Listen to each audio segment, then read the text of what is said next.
사탄주의는 사탄을 숭배하는 종교적 철학적인 신념과 운동입니다. 근대의 종교개혁 당시 몇몇 지식인과 귀족으로부터 시작된 사탄주의의 근본은 반도덕주의였습니다. 당시 기독교를 경멸하고 적대시했던 일부 사람들은 자율성을 추구하고 교회와 신앙을 조롱하며 세속적인 협회를 만들었죠. 교회를 조소했던 최초의 문학가는 프랑스의 신부였던 프랑스와 라블레였는데, 그는 쾌락이라는 뜻의 텔레마를 추구하는 상상의 도시 텔렘 대수도원을 다음과 같이 묘사했습니다. 그들의 전반적인 생활은 법률, 법령 혹은 규정으로 통제되지 않으며 그들의 자유의지와 쾌락에 따랐다. 그들은 그들이 원할 때 침대에서 일어났고, 그들이 원할 때 마시고 먹고 일하고 잤다. 아무도 그들을 부리지 않았으며 아무도 그들에게 먹거나 마시거나 그 어떠한 것이라도 강요하지 않았다. 그들의 규정에는 오직 한 가지 조항이 있었다. 당신이 원하는 것을 하라. 현대에는 안톤 라베이라는 인물이 사탄교를 설립하며 본격적으로 체계화됐는데, 그가 쓴 사탄의 성경에 매료된 남성이 있었습니다. 남성의 이름은 숀 리처드 셀러스. 그는 사탄이 자신에게 살인을 명령했다며 부모님을 살해한 나쁜 사람이었죠.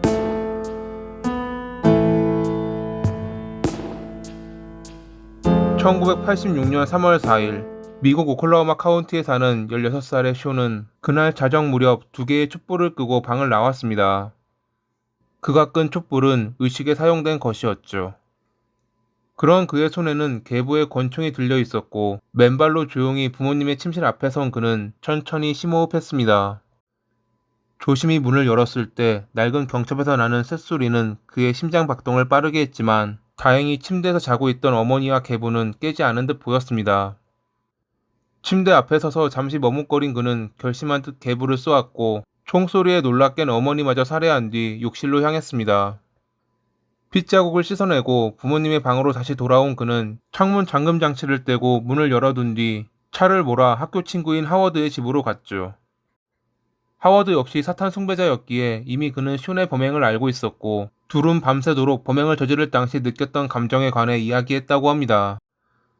오전 8시 30분 무렵 숀은 어머니가 일하던 피자집으로 가 평소 안면이 있던 점장에게 어머니를 불러달라고 말했습니다. 친구 집에서 밤을 새워 지각하게 생겼기에 어머니가 선생님에게 쪽지를 써주면 혼나지 않을 것이라고 설명하는 그에게 점장은 그녀가 출근하지 않았다고 답했습니다.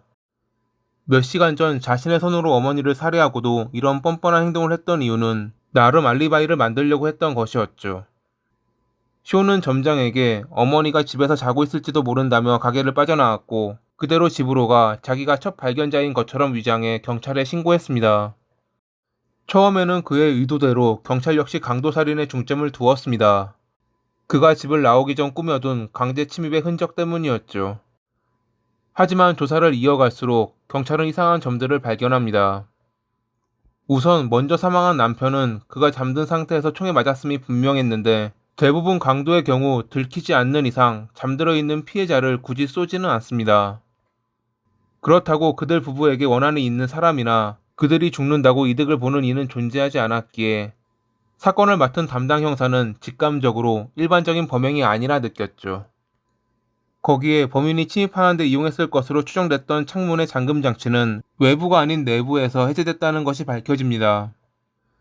이 때문에 형사는 집안에 있었을 가능성이 높은 부부의 아들 숀을 신문했는데, 그는 당일 저녁에 친구 집에 있었다는 것과 어머니가 일하는 가게에 찾아갔던 알리바이를 말하며 아무 거리낌 없이 지문까지 제공했다고 합니다.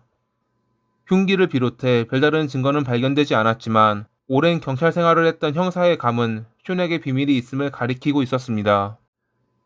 얼마 뒤 형사는 숀이 다니는 학교에서 제공한 그가 썼다는 에세이를 보았을 때 그가 범인이라 확신했다고 합니다. 십자가를 보십시오. 그게 무엇을 상징합니까? 나무에 매달린 창백한 무능. 전 자유입니다. 후회 없이 죽일 수 있는 저는 종이 위에 말로는 표현할 수 없는 공포와 기쁨을 보고 경험했습니다. 범행 당일 숀이 제출했다는 에세이는 사탄 숭배자들의 말을 인용했던 것이었습니다. 당시 숀의 에세이를 받고 놀란 교사는 그의 어머니에게 이를 알렸고, 어머니는 직접 아들에게 말을 하기보다는 편지로 자신의 마음을 전하고자 했습니다. 항상 널 사랑할 거야. 네가 날 필요로 한다면 내가 도와줄게. 나는 항상 여기에 있을 테니 등 아들을 사랑하는 마음을 편지에 담았던 어머니. 하지만 그 편지는 끝내 전해지지 못했습니다. 그날 쇼는 계부와 어머니를 살해했으니깐요. 형사는 쇼의 동급생들과 면담을 가졌고 평소 그가 누군가를 살해했을 때의 기분을 안다는 둥 이상한 소리를 하고 다녔다는 것을 알아냈습니다. 당시 한 친구가 그러다 체포되면 어쩔 거냐고 물어보자 그는 정신병을 가장할 것이라 답했고 후에 이 증언은 법정에서 불리하게 작용했습니다. 동급생들과 면담을 하던 형사는 한 남성으로부터 그가 범인이 확실하며 자신의 집에 범행 흉기를 숨겼다는 이야기를 들을 수 있었습니다. 그는 숀이 범행을 저지른 뒤 만났던 친구 하워드였죠.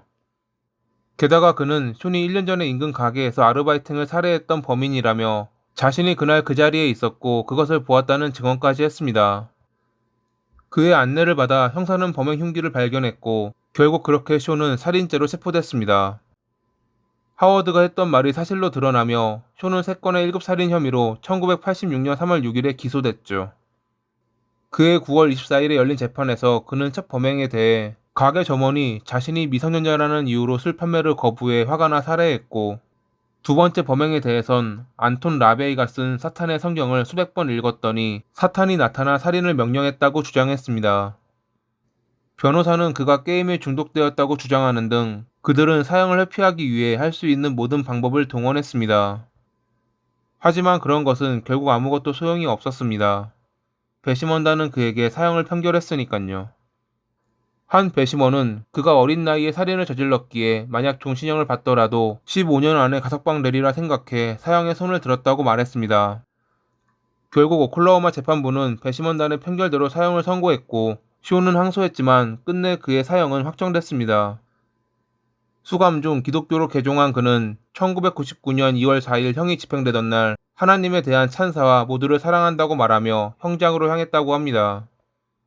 미국에서 1976년 사형이 복원된 이후 17세 미만의 범죄로 사형이 집행된 최초이자 유일한 사람으로 남게 된 숀. 2005년에 미국 대법원은 18세 미만의 범죄에 대해 개인을 사형하는 것은 위헌이라 결정했기에 법이 바뀌지 않는 이상 앞으로 이러한 판결은 나오기 힘들 것입니다. 고의로 악질적인 범죄를 저지른 나쁜 사람이 단지 나이가 어리다는 이유로 그에 상응하는 죄값을 받지 않아도 된다는 것에 아쉬움을 느끼며 이만 마칩니다. 오늘도 시청해주셔서 감사합니다.